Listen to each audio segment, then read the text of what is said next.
दुख की बात यह है कि आज भी मिल्लत को इसकी खबर नहीं है। यही तो। और मुझे तो ये लगता है कि 2024 का जो इलेक्शन का इनका बीजेपी का एजेंडा होगा वो अलीगढ़ मुस्लिम यूनिवर्सिटी होगा। तो अभी तक तो ये है कि मदरसे जला रहे हैं, लाइब्रेरियाँ जला रहे हैं और लोग खामोश हैं। अभी बिहार में जो जिस तरीके से जलाया है, लेकिन क्या ऐसा भी वक्त आएगा कि अलीगढ़ को ख़त्म करने के बाद भी मुसलमान चुप रहेगा? आदाब, मैं हूं मुमताज आलम रिजवी और आज मैं बात करूंगा अलीगढ़ मुस्लिम यूनिवर्सिटी। अलीगढ़ मुस्लिम यूनिवर्सिटी जिस पर अक़लियतों को फख्र है, हिंदुस्तानी मुसलमानों को नाज है और हिंदुस्तान को भी नाज है, ऐसा नहीं है, लेकिन उसको जिस तरीके से तबाह किया जा रहा है, अंदर से खोखला किया जा रहा है और उसकी हैसियत को मिटाया जा रहा है और उसका जो किरदार है उसको मिसमार किया जा रहा है। लेकिन हैरत यह है कि कौम बिल्कुल नहीं जानती कि हो क्या रहा है उसके इदारे से। हर किसी की ख्वाहिश है कि अलीगढ़ जाएं हमारे बच्चे, लेकिन अलीगढ़ बचे कैसे इसकी फिक्र शायद किसी को नहीं है। एक शख्स है जो एक मुद्दत से लड़ रहा है, स्टूडेंट के जमाने से लेकर के और आज तक मुस्तकिल, कि हमारा इदारा महफूज रहे, उसका किरदार महफूज रहे, ताकि वहां हमारे बच्चे ज्यादा से ज्यादा जाएं। इसी मसले पर आज हम बात करने के लिए मौजूद हैं साबिक मेंबर पार्लियामेंट मोहम्मद अदीब साहब से। शुक्रिया। अदीब साहब, कि हो क्या रहा है ये, और लोग बिल्कुल बेखबर हैं, सब कदमों में लेटे जा रहे हैं आरएसएस और हुकूमत के। जी मुमताज साहब, इसमें आज से एक हफ्ता 10 दिन पहले कुछ लोगों के फोन आए मेरे पास और ये कहा गया कि अलीगढ़ यूनिवर्सिटी में एक कमेटी बनाई गई है और वो कमेटी रिकमेंड करेगी गवर्नमेंट ऑफ इंडिया को कि हमारा जो अभी मौजूदा एक्ट है इसको तरमीम किया जाए। इसका यकीन नहीं आया मुझे। मैंने कहा ये तो मुमकिन नहीं है, क्योंकि ये तो एक्ट यकीन होने वाली बात ही नहीं। हाँ, क्योंकि ये तो पार्लियामेंट, जो अलीगढ़ यूनिवर्सिटी है वो तो पार्लियामेंट के एक्ट से चल रही है, तो ये कमेटी कैसे बनी? तो हमारे कुछ दोस्त गए वहाँ, मालूम हुआ कि टीचिंग स्टाफ को तो कुछ पता नहीं था, इंतजामिया खामोश थी।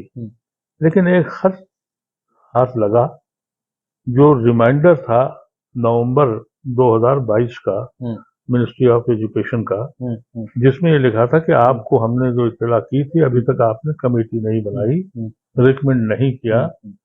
और वो कमेटी जो बनी उसकी कमेटी की लिस्ट भी मिल गई। उसमें एक सीनियर एलिगेरियन जो थे जायसवाल साहब, कोई बड़े ओहदे पर रहे हिंदुस्तान के, वो चेयरमैन, और 3 या 4 दूसरे टीचर हजरात के साथ ये रिपोर्ट बना रहे हैं। बड़ी कोशिश की कि ओरिजिनल लेटर कहाँ से आया, कब आया, कैसे ही आया, तो वो किसी ने अभी तक डिस्क्लोज नहीं किया, न वाइस चांसलर ने, न रजिस्ट्रार ने, न इंतजामिया के किसी आदमी ने।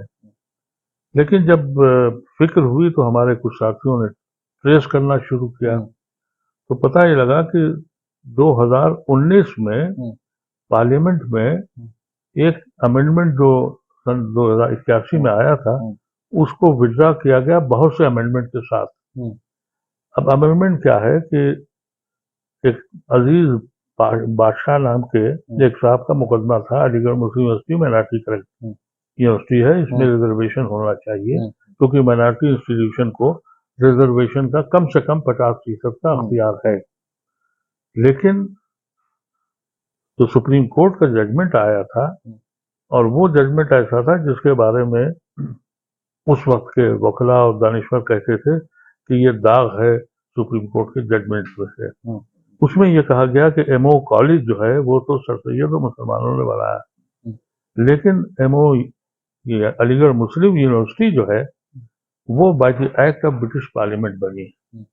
यानी ऐसे ही जैसे कि हिंदुस्तान की आज़ादी गांधी और उनके रफका ने नहीं करी, बल्कि ब्रिटिश पार्लियामेंट ने तो पास किया था ना, हिंदुस्तान आज़ाद होगा। सही बात है। तो यही एक किस्सा उन्होंने बना के इसके खिलाफ तहरीक चली।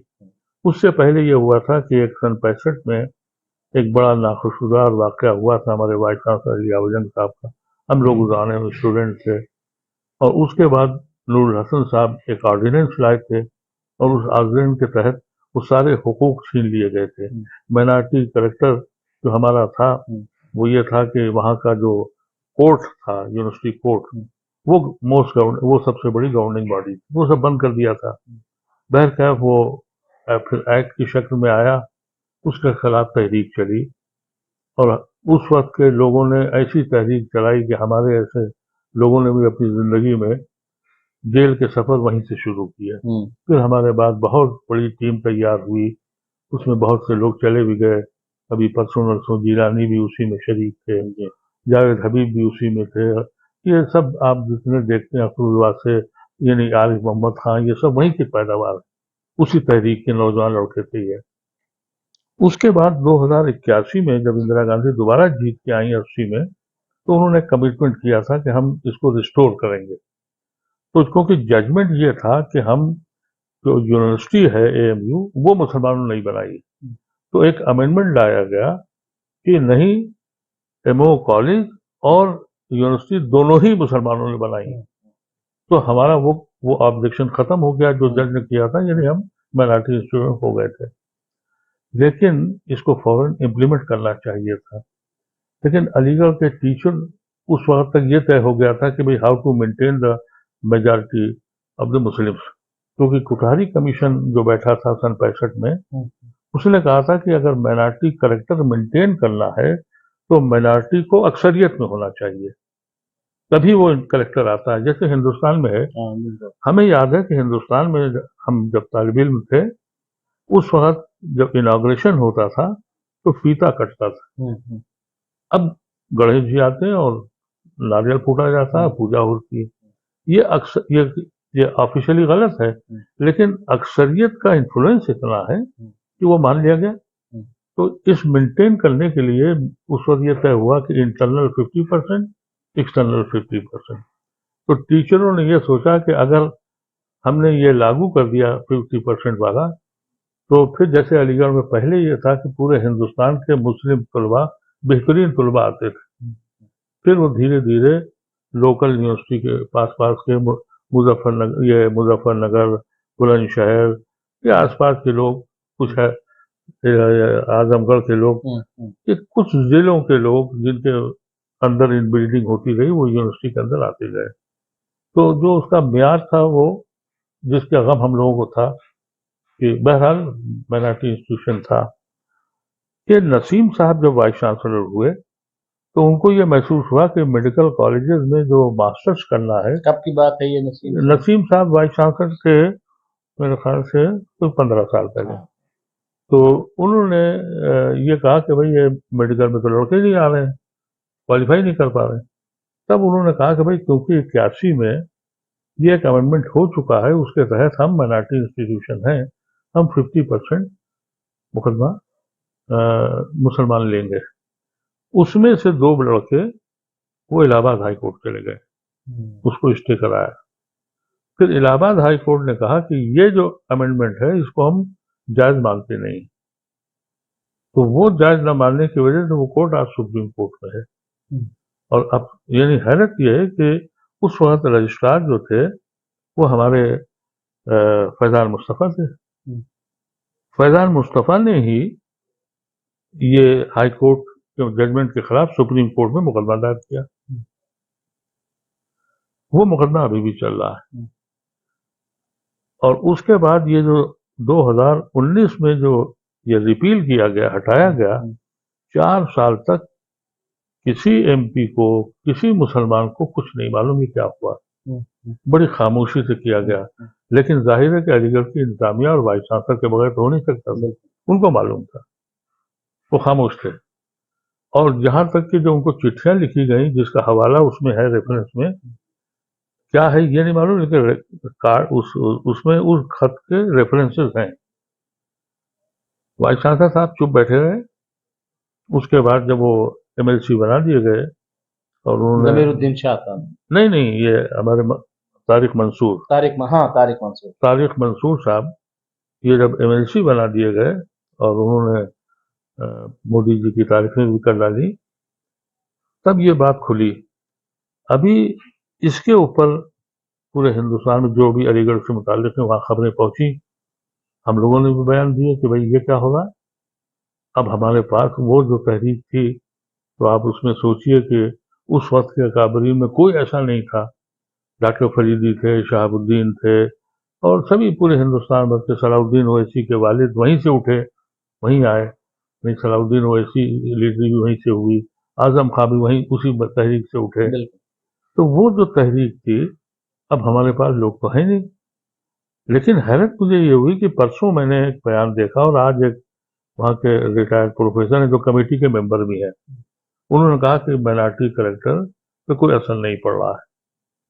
तो इसके लिए हमने 28 तारीख को कॉन्स्टिट्यूशन क्लब में उन सारे लोगों को दावत दे रहे हैं जो अलीगढ़ की तहरीक से जुड़े हुए थे, और उन सारे वकीलों को बुला रहे हैं। हम कानूनी नुक्ता नहीं जानते, लेकिन एक बेसिक हम आपसे कह रहे हैं कि जिस बुनियाद पर हमने 13 साल की लड़ाई के बाद अमेंडमेंट किया गया, अगर आपने वो वापस ले लिया तो फिर हमें लड़ाई क्या तो फिर सुप्रीम कोर्ट का वो जजमेंट कि ये माइनॉरिटी इंस्टीट्यूशन इसलिए नहीं है कि मुसलमानों ने नहीं बनाई, तो फिर तो हम वहीं पे आ गए ना, वहीं पहुंच गए फिर। वहीं पहुंच गए। लेकिन वो कह रहे था फर्क नहीं होगा। अगर फर्क नहीं, फैजान मुस्तफा ये बात ये फैजान मुस्तफा कह रहे हैं, अगर फर्क नहीं पड़ेगा तो फिर आप जब इलाहाबाद हाई कोर्ट में आप हार गए तो सुप्रीम कोर्ट आप क्यों गए एज ए रजिस्ट्रार, क्यों गए थे आप? और हाँ, और सवाल ये भी है कि अगर ये सब नुकसान, ये कुछ नहीं हो रहा, तो ये कमेटी क्यों बनी और कमेटी का काम क्या था, ये राज क्यों रखा गया? ये वो सारे सवाल हैं जो डिस्कस होंगे, जो उसमें 28 को डिस्कस होंगे। दुख की बात यह है कि आज भी मिल्लत को इसकी खबर नहीं है। यही तो। और मुझे तो ये लगता है कि 2024 का जो इलेक्शन का इनका बीजेपी का एजेंडा होगा वो अलीगढ़ मुस्लिम यूनिवर्सिटी होगा। लेकिन अब उस जमाने के और आज के जमाने की तहरीक में फर्क यह है, उस जमाने में कोई एक भी शख्स ऐसा नहीं था जो तहरीक से न जुड़ा हो, और अभी तो तहरीक शुरू नहीं हुई और कुछ लोगों के बयान आने लगे। और जैसा आपने जुमला कहा कि एक होड़ लगी है कि हम उधर जाएं, तो सवाल ये था कि इनको प्रेस कॉन्फ्रेंस करनी चाहिए थी, वाइस चांसलर को, इंतजामिया को, कि ये हमारी करस्पॉन्डेंस हुई है।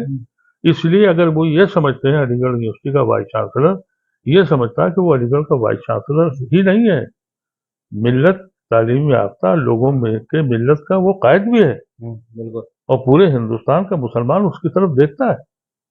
ये खामोशी क्यों है, ये छुपा हुआ काम क्या हो रहा है?